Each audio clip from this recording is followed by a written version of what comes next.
Here's the thing, you're not afraid of being seen, you're afraid of being yourself. And until you don't figure out why, every single door that opens for you, you will walk right back through. There's a story about a parrot in a golden cage that has been told for 100 years. A man traveling through the mountains stopped one night in a little inn. And when he walked in, he noticed a parrot in a beautiful golden cage. And from morning until night, all the parrot said was freedom, freedom, freedom. So in the middle of the night, while the owner was asleep, the man quietly opened the door of the cage and whispered to the parrot, "Go, the sky is yours now." But she didn't move. She clung to the bars even harder than before, shouting freedom even louder. So he gently lifted her out and set her free into the open sky. The next morning, he could still hear her voice carrying through the valley, and he thought, oh good, she's free now. But when he finally stepped outside, the parrot was back, sitting in the cage, door wide open, still shouting for freedom. So many of us know that parrot. We spend our days daydreaming of a different life, daydreaming about a different version of ourselves, talking about wanting to be seen and wanting to be free, wanting to finally let ourselves take up space in our own life. But when the doors actually open, we cling to our bars even harder than before. This is the visibility wound, and it's running every area of your life right now. Hi, welcome back. If you're new here, I'm Vikita, and on this channel, I try to help you get everything you want the easier and softer way. So if you've done all the doing and you just want things to start working out in your life, you should stick around and subscribe. And if you want more from me than just my YouTube videos, I have a free weekly newsletter called The Life Edit. I pop into your inbox every Wednesday, and if you want to join us, the link for that is down below. The visibility wound is not about posting content. It's not about speaking up in meetings. Those are the obvious places that it shows up. They're the smallest part of it. The deeper layer of this wound is the fear of authenticity. It's saying the thing in a conversation that you really want to say. It's wearing the outfit that you love. It's going after the man who is slightly out of your comfort zone. It's letting somebody see you cry. It's getting genuinely over the moon excited about something so minute, or wanting something so deeply without having guilt attached to it. And here's what makes this all a very big slippery slope. You can be doing all of the normal visible things. I call this outward facing visibility. Posting online, going on dates, showing up truly. But the entire time you're doing those things, you're still operating from the wound. Your body is still in protection mode, and I like to reference and use a metaphor of the invisibility cloak from Harry Potter, if you know, you know, where he puts on this cloak, he's doing all the things in the library, nobody can see him. That is the wound. The wound is your invisibility cloak, so you're doing all the right things. But the entire time, you're draped in an invisibility cloak, so nothing that you're doing that is technically right is gonna land. It's not showing up. You're basically invisible to everyone and everything that you're doing because you're in hiding. So these outward facing actions are null and void. Your body learned somewhere along the way that it was not safe to be you, it was not safe to be authentic and to fully own who you are and show up as her. Maybe it was a parent that was critical, or parents, maybe it was a sibling that always teased you and got away with it, maybe it was a teacher in the second grade who put you on display and made you feel a little awkward. Whatever it is for you, we all have our own different versions of this, but the main point is that the shame was taught to you, it was learned, which is a good thing if we want to look at it in a positive way. If it was taught to you, it can be untaught to you. So something that is learned can always be unlearned. You do not have to carry this with you forever. As much as we love Harry Potter, we can take the invisibility cloak off and give it back to him. This wound is running in 3 core areas, and right now we're gonna go through them so you can really understand where this is coming from and how it's showing up for you. Number 1, the people closest to you. This one is the hardest because sometimes the people closest to you are the ones that keep you the most small. Your friends, your family, the group of people that you have grown up with, the core people around you, all have a very specific version of you in their head that they see you through. No matter how much you want to change, no matter if you do change, their version of you is solidified and it's concrete in their mind. And that is how they are showing up in relation to you. It's through their own safe perception of you. And here's where it gets a bit spiky, right? You start to become more of yourself. So maybe the version of you that they have in their heads is a version that is outdated. It's maybe someone that you built through survival. Maybe that's not really who you are. And as you start to become more of yourself, that version becomes a little destabilizing to these people around you. And I know that's weird because why is me changing and growing into a softer, more magnetic, aligned version of myself ruining the lives of others around me. You are changing fundamentally who you are, and that causes a little bit of cognitive dissonance in people where they see you one way, they have a belief about you one way, but now they're experiencing a different version of you. You're seeing something that is completely different from what you're used to, from a belief that you hold, a value that you hold internally. Your body is now going to try and break the loop. It's going to try and close the gap between what it's feeling and what it's experiencing. So whether people know it or not, they will drag you back into older versions of yourself that you're trying to move away from. But because these people are your core peeps, they're your inner circle, you most of the time will go back to what they feel safe with. And one thing I have learned on my journey, that's a them problem, it's not a you problem. I had a friend once tell me years back that she would continue being friends with me if I stopped making her feel like a sidekick. In that moment, I knew the friendship had already ended. People that are growing with you will never ask you to dim your light. They will never ask you to be a lesser version of yourself. Noticing side eyes from friends or weird comments, those things are all leaks that are coming out of them. Maybe they don't know it, but they're happening. You're clocking them. You're like, that was a weird comment. That's suspicious. The truth of how somebody views you and the perception of you that they feel safe with lies in the way they interact with you and what they say. Okay, number 2, the second place that it is showing up is a fear of rejection. So a lot of people think that fear of rejection itself is a root cause when it's not. Fear of rejection is a symptom of fear of authenticity and being yourself.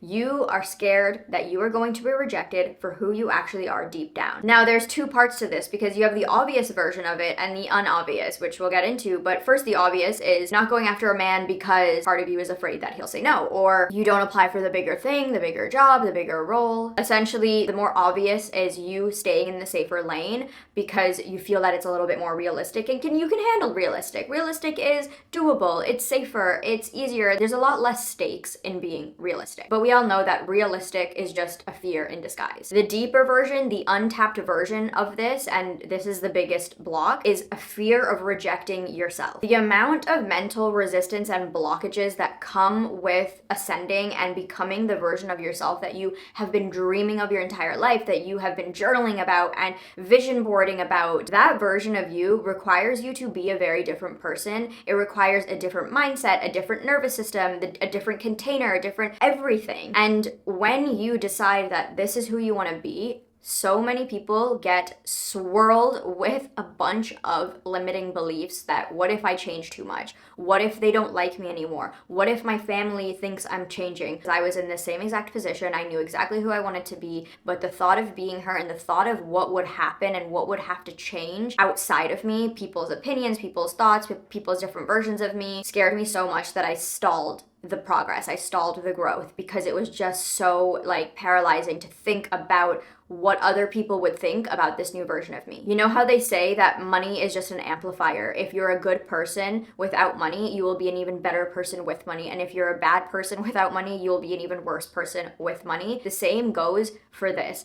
If you're a good person right now, you will still be a good person when life starts giving you everything you want. The prayers that you have been praying, when they become answered, those things are just amplifiers of who you already are, your value system, your beliefs, your morals. This new version of you is not someone that you're constructing from scratch. She's already in there. The bones are there. You're just peeling off layers to reveal her. And that version of you is literally you, just more of you, your actual true self. And she has more permission to be that version of her. Number 3, which is the one that most people are not talking about, because again, it's super micro and granular, and this is the fear of attention. So we go back to cognitive dissonance. You really want attention, you want to stand out, you want to be seen, but at the same time, you can't stand it. You want to be loved, chosen, adored, but the moment somebody's eyes actually land on you, your body locks up, it contracts. And this dance emerges of wanting to be visible enough to where you feel like you're trying and okay, we're putting ourselves out there, but not visible to the point where people can actually see the real you. You don't want them too deep in your space where they can see all the little micro stuff, the dirty, the messy, the raw. And that's okay. Some people love this version of being visible. Some people live this version of visible their entire life. But I know you watching this want more. I want more eyes, more visibility, more of everything, because the more visible you are in your real, true, authentic self, the more opportunities, the more things that you actually are aligned with come into your life. Actually, they come in and flood your life. So if you want more, which I know you do, you have to be more visible. And this fear of attention shows up in very obvious ways that you probably have completely overlooked, but I'm giving you this from my own life. These are 3 things that I would do when I hated having attention on me and I literally wanted to hide and be in the shadows. One, you rush through what you're saying so that nobody's actually perceiving you long enough to form an opinion. You just sort of get through it and you're like, okay, I said it, but it didn't really land because you didn't take the pauses, you didn't slow down, you didn't actually speak the words that you were reading, you just got through it. So that's your version of showing up and being visible. The second is wearing something cute, but not too cute to where it gets attention or turns heads. Like, you want to just blend in. You wear basic stuff, you wear things that are more muted, dark colors, neutrals, nothing that catches anyone's attention or eyes. And third one, personal one, but posting content, but toning it down a little bit so that it doesn't rock the boat, nobody gets offended. These are the ways that it shows up. These are very subconscious, unconscious things that you do that signal fear of rejection, fear of authenticity, fear of being seen, fear of visibility, fear of attention. And this fear of attention for me was the deepest layer that I had to heal. And what I figured out is the way through this is not to force your way to be seen. It's not to perform in order to be seen. That obviously just makes the wound worse because you're faking it. It's not true. It's not authentic. The way through it is to build something inside you that actually makes you feel good about. So this can be a skill. This can be a very deep, close relationship with yourself. Highly recommend. Very important. A practice, whatever it is, but just something that truly taps into your authenticity, that makes you know that's exactly who I am. The reason my newsletter is called a life edit is because you're actually not needing to add anything. You need to subtract everything that doesn't make you who you actually are. Editing things out of your life that take you away from alignment. The alignment is already there. Your highest version is already here. She's just buried underneath a bunch of nonsense that doesn't serve you anymore, that has been placed on you, conditions, labels, all things that did not come from you. So the work lies in removing all of those layers, subtracting all of the things that make you less of who you are, therefore revealing the real you. So when you know who you actually are, it's a lot easier to feel confident and grounded in that woman. There's one principle underneath all of this, and that is you heal a wound by experiencing the opposite of what created it. Now let me explain what that means. If the visibility wound was created by being perceived through judgment, and the remedy is being perceived through love. And guess who the person who has to give this to you first is? Yeah, you guessed it, it's you. And that brings us to step one of the healing protocol, which is be the loving witness. Most people are forgetting that even if no one in your life is actively judging you or passively judging you, the voice in your head is. You are the one who is constantly narrating this very negative chatter. It's telling you constantly, don't wear that, don't do that, don't make your face like that, walk like this. Like, there's so much mental chatter that is happening in you that you don't even know it's happening anymore. You think it's normal. You think these thoughts are literally you being you. Let's hypothetically say you discard everybody in your life and now it's just you and you. You are still gonna have the same problems because you are the one in the mirror commenting on the way your body looks. You are the one looking at your photos and critiquing them in such detail. And really understand what is happening here. That voice that has been criticizing you for as long as you can remember, that is constantly gnawing at you and just peeking, beak, beak, beak in your ear, that is all judgment and criticism. So when you think about the thought of being perceived by other people, being seen by other people, you are literally thinking that all the things you see wrong about yourself, they are going to see magnified. So the number one and the most foundational practice in all of this is creating a softer voice to view yourself through. Soften the way that you look at yourself. Soften the way that you think about yourself, your capabilities, your talents. Be very aware and conscious of your running thoughts and chatter that you're experiencing. When you look in the mirror, if you go to say something negative, catch yourself, rewire it, soften it. It's not about extreme positivity because that don't work.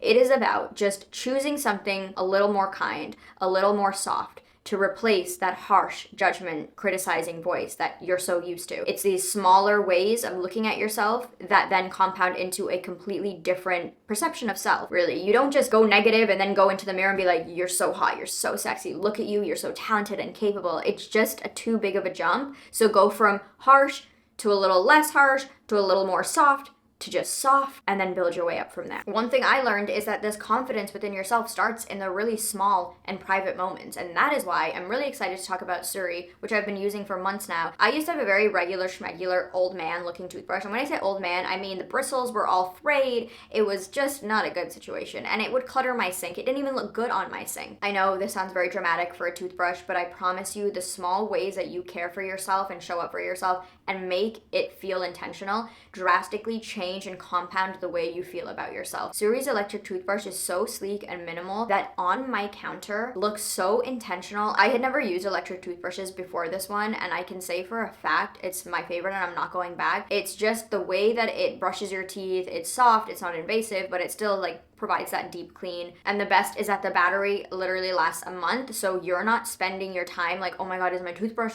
charged? Like, it lasts a month. You know that it's charged. You wake up, you brush your teeth. It's not taking up mental space for you to worry about it. And for me personally, I travel a lot, so the other part of why I love their toothbrush is the UV traveling case. It keeps everything clean, travel bacteria, all the airport bacteria. It's not getting anywhere near that toothbrush. So if you want to grab your own, use my code of Akita15 to get an extra 15% off. Thank you to Suri for sponsoring this video. Now back to the video, because the second part of healing the visibility is the most important. Step number 2 is so small but so powerful, and that's leave the cage in small ways. Don't set yourself into the sky and give yourself a challenge of flying the entire sky in one day. First, leave the cage. Then go back to the cage. And then second day, leave the cage and go a little further. For you, this version of the cage is making yourself visible in the smallest ways possible instead of trying to do the big scary thing in one fellow swoop. Your body learns through experience. I cannot say this more. Your body is not learning through forcing and trying to add more and do more. It's in the taking away and the minor little day-to-day moments that you do in small increments. Giving yourself more experiences to collect that prove to you that it's okay, that it's safe. Your body needs to physically feel unsafe and then regulate itself in real time through your conscious awareness in order to then get into a regulated baseline. The woman on the other side of this, the version of you that is fully settled, fully relaxed, just